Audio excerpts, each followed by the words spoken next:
Again, guys, we're grateful that you're covering the Canes. We appreciate you coming out, and appreciate you guys that covered us yesterday on the holiday. Excited for the opportunity that we have this week. Play the Florida Gators. 12 o'clock start. Had practice yesterday, another practice today. We got a lot done today. Obviously, a great challenge in all three phases for us against Florida. So I don't want to belabor this. So with that, I'll open up to any questions that we have.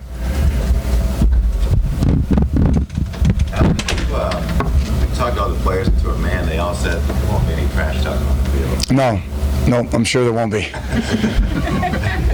I agree. Did you tell them to tone it down so that they both were mature? No, I mean, to me, we're a more mature team, to be honest with you. I think it's more about our guys just focusing on what they need to take control of, the things that they can control, and stay in the bunker, if you will, and just get ready to play. We're playing a great team, a team that runs the ball with power and authority, excellent quarterback, guys that can make things happen on the perimeter on defense, very stout front seven, playing a lot of guys up front, get some guys back, obviously, that are difference makers. So, again, that's enough challenge. We don't need anything else. That's plenty.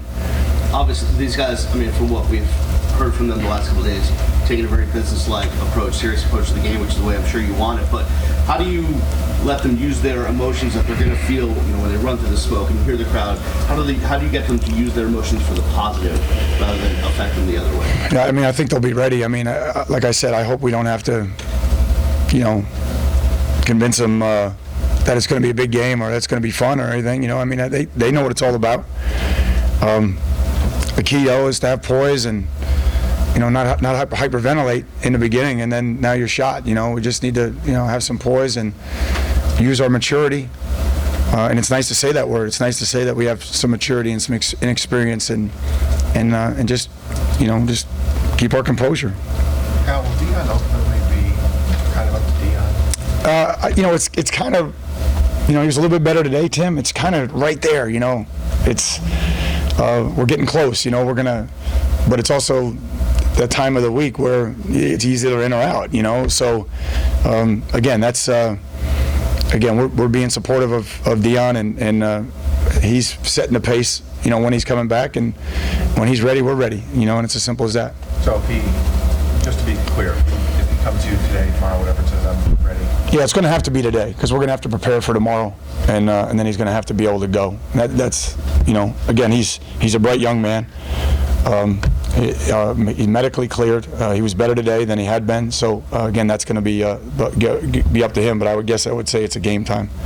You talked about that being kind of a team decision. Him, the trainers, doctors, coaches. Always. Yeah. Just talk about that process of how you guys communicate with each other. Yeah, I think the biggest thing is trainer, doctor, student athlete. And then that's one deal. That's separate. And then obviously trainer or doctor talking to me, depending on the severity of it.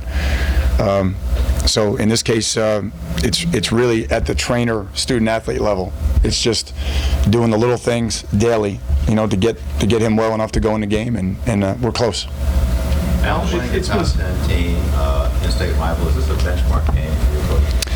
Well, it's obviously a big game, but worrying about anything on the outside is not going to change what happens between the lines. The biggest thing for us is just to focus on what we can control. And everything else that surrounds it, we have no impact on. We have an impact on how we prepare and what we got to do, between the lines for sure on Saturday. Al, it's been said that teams often make the greatest strides between the first and second game. Because you have something to look at, something to work on against a different opponent. Do you buy into that? Do you expect to see? I buy into it, but I think it has to do with how much you played and when you played. If you played the last 8 plays of the game and it wasn't in the balance, there wasn't really any pressure to bear, or to play at a high level. But certainly, I think FAU, give them a lot of credit, as I've been saying since we played them. They exposed a lot of things that we need to get fixed. So being 3-0, at the end of the first quarter, and playing a team that was as aggressive as they were and as physical as they were and as prepared as they were, really, in the long run, is going to help us, because it exposed some of the things that we have to get fixed, and it's allowed our guys, to focus on some little things from game 1 to game 2. So in that respect, it has. Coach, for a high school prospect choosing among Miami and Florida, do you think an outcome of a game like this affects that decision?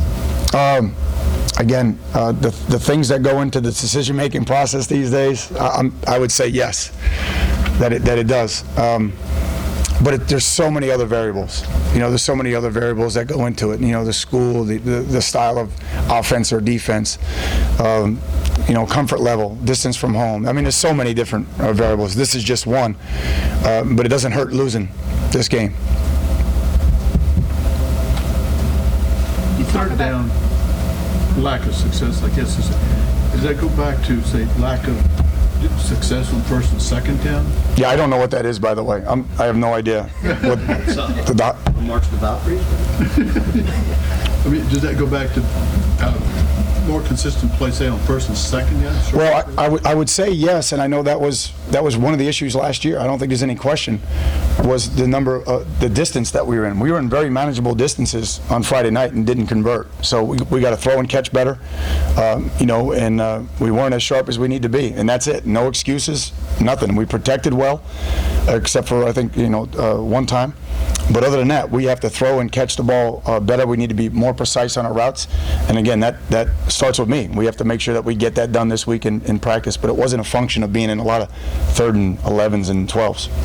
Now, when you were correcting, Did I answer your question? Yeah. Okay. when you were correcting last week, and maybe for as long as you've been a head coach or even longer, how tough is it to sort of avoid falling into the trap of, it was just week one? That sometimes it doesn't really need to be a correction. Sometimes, it's just week one. That's Yeah. what I'm thinking. Is it tough for a team to avoid that? Boy, I just never thought I struck you as a week one kind of guy. It's like, we got to get going. We got to get good. We got to improve. There should be urgency. But I will say this, Tim. 3-0 at the end of the first quarter, and everybody's all business.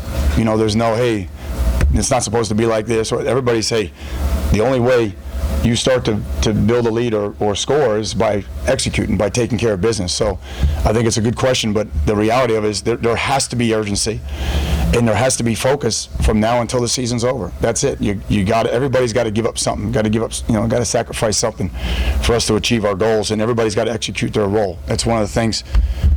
If I had any criticism from week one, it would be we have a lot of guys that need to understand their role and execute it in the game. Not everybody can be Duke Johnson. Good segue. The Gators' run defense going after Duke. How much harder do you expect it to be for Duke and for the offense to protect him? It's going to be harder. It's going to be a great challenge. I don't think there's any question. They're big, physical up front. Again, it's a great defense. It's a very talented defense, and they play a lot of guys. So it's a great challenge for our offense, a great challenge for our offensive line and our tight ends and our fullback. But it's a great opportunity. It's not. They should prepare all week, be confident, and let it rip on Saturday. Just following up on that last question you had, saying not everybody can Johnson and everybody's got to play their role. Do you start to talk to players, maybe like an Allen Hurns who makes a block downfield that opens up? Do you reinforce that? Yeah. Selfish play? Yeah, I think, number one, you're either a leader or a great teammate, and Allen Hurns, when he makes the block that he made, he's a great teammate. Linder and Feliciano make great blocks on Randy's long run, on his touchdown run. And again, those little things, Philip Dorsett blocking on Randy's other run. And again, I can go on and on. Randy Johnson blocking 2 on the reverse that Herb scored on. So again, we're getting better effort, but obviously we got to raise our level this week for sure. Al, what are your thoughts about what the atmosphere will be like Saturday? The stadium will be packed, but there'll be a lot of Gator fans. And what will that be like for Canes to have a lot of Gator fans in their home stadium?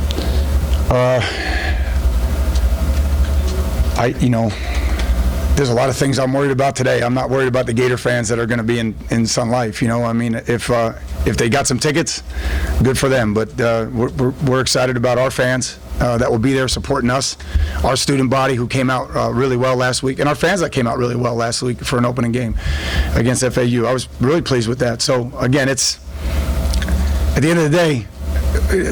You guys have been around here longer than me, but there's always been Florida or Florida State fans in the Orange Bowl or in Sun Life when the Canes play. That's the way it is, and I hope we have a big crowd up in Tallahassee when we play up there. Again, that's that's something I'm not really concerned about, to be honest with you. Coach, you talked about some guys in the offensive line maybe not bringing their technique fully to the game. With the depth you have there, is that an area where you see some competition this week, maybe pushing the guys? Yeah, Beast, I think the competition has continued there. It's going to make us better. We got to continue to play 7 or 8 guys at that position. I guess what I'm saying to you, though, is we're working. It's no different than what happened with Stacy. Like Stacy didn't drop the ball in forever, and then, he dropped the first one and he let it impact the next play. And so on the offensive line, we had some guys that, it was a little different look or a little different front, and all of a sudden they abandoned their technique and they're starting to do some things that they've never done. And so now it's a matter of having poise, regrouping, seeing the things that you did wrong or that were exposed, and getting it corrected. So it's not necessarily a negative. We just need guys to stay with what we're teaching them and do the technique and the play the way it's being taught. It's not a panic button. Oh no, no, but. We all, I hope everybody, including me, I hope everybody in this organization has a chance to improve and learn from the last game and put our egos down, and we're trying like heck to do that right now. Coach, it looked like Florida was pretty dedicated to the run game. Is that what you expected this coming Saturday? Yeah. I don't think that's a secret, Brandon. I think, I think they do it really well. They have a veteran offensive line. Great size on the offensive line. They'll bring an extra lineman in. They'll play with multiple tight ends, big fullback, 2 big backs. And again, I think their wide receivers are talented, and they're going to be impactful in this game. There's no question about it. But if they can run the ball on us, it's going to be a long day. So we got to find ways to stop the run. That's their MO, and they do it really well. And so that's one of the keys in the game for sure. One of the things Anthony Chickolo talked about yesterday was kind of just the rotation of the defensive line and how that kept him fresh. I know you guys wanted to play a lot of guys that was your plan going in, but was it a nice surprise to get some of the production from guys like Gilbert and Renfro, the new guys? Yeah, they helped. And Quan and Gilbert and Kamala helped on the third down, which took some pressure off Curtis and Chick and those guys, and Luther had a bigger role on third down. So it was good. And it was nice to have a rotation and move a lot of guys. And I'm not talking the fourth quarter. I'm talking about when we were back and forth. And so it was good there. It was good that we played the number of linebackers that we did. And again, we're deeper there. We still have some depth issues at safety until Deion comes back, but certainly we're deeper at that on the defensive side. Now, in a big game like this, what do you need from your quarterback, not just from an execution standpoint, but just from a voice standpoint? Yeah. Having guys follow him. Just to be himself. And we're blessed to have him. I mean, he's a great young man. I'm sure you again, I think everybody in here has been around him. But a great young man, great leader. And just be himself. Just don't try to do anything on your own. Use everybody around you. Get your running back involved, get your tight end involved, get your wideouts involved, elevate their game. Have some poise. It's not going to be easy. The game's not going to be won in the first 2 minutes of the game. It's going to be a long day. Just have some poise and draw on all that experience. That's really what the challenge is for a lot of our guys, is to draw on the experience of the games that they've played and experiences like this. And I think, obviously in Steven's case, just be himself. Be the great leader that he is. You can say about Rayshawn Jenkins. I mean, you talked about Casey. Yeah, no, I like Jank. Rayshawn Jenkins was a question. I'm sorry if you didn't hear. Rayshawn Jenkins, again, so much further along than we were, at the Duke game. A lot of the MEs are gone. He's playing with more poise. He's just got to stay focused. Not worried about anything around him. Don't worry about chirping or talking to anybody. Just focus on what you need to do every play and make your calls, run the defense, defend the deep ball, tackle well in the alley. I mean, that's what safeties do. So obviously it's going to be a great challenge for him, but he's ready. He's had a good training camp. Casey's not the chirping type, is he? No, we've been trying to get Casey to chirp the last 2 years, and I don't mean it like to the other team, but just trying to get him to be more vocal. And boy, was he the other night! Just so proud of his development, and very audible the other night. Very demonstrative with his hands. Played very physical. Played like a big safety. So again, that's over. Next challenge, Florida Gators. I don't even know if you can top that. It's not about a specific kid, so I think I Did you get the short straw again? again. This Booker T Central game on Friday. Yeah. We got number one teams in both bowls. I know it's the farthest thing from your radar this week. Can there anything illustrate the depth of South Florida football right now than two number one teams? They're pretty good. I mean, well-coached teams. Well-coached, talented teams. Play with a lot of energy. Again, it's probably about as big a game as you can have in high school football, right? So I think both of them demonstrated already. The thing about South Florida teams now is they're not afraid to schedule now. They'll play anybody, and they have, and obviously doing a real good job with it. So again, both programs operate with a lot of class. Both programs, have been built, now have depth.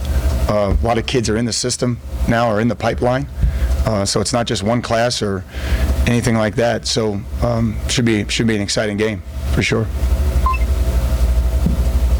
Any more questions for Coach Golden? All right. Guys, thank you. Have a great day. Thanks. Thanks, Coach. Appreciate it.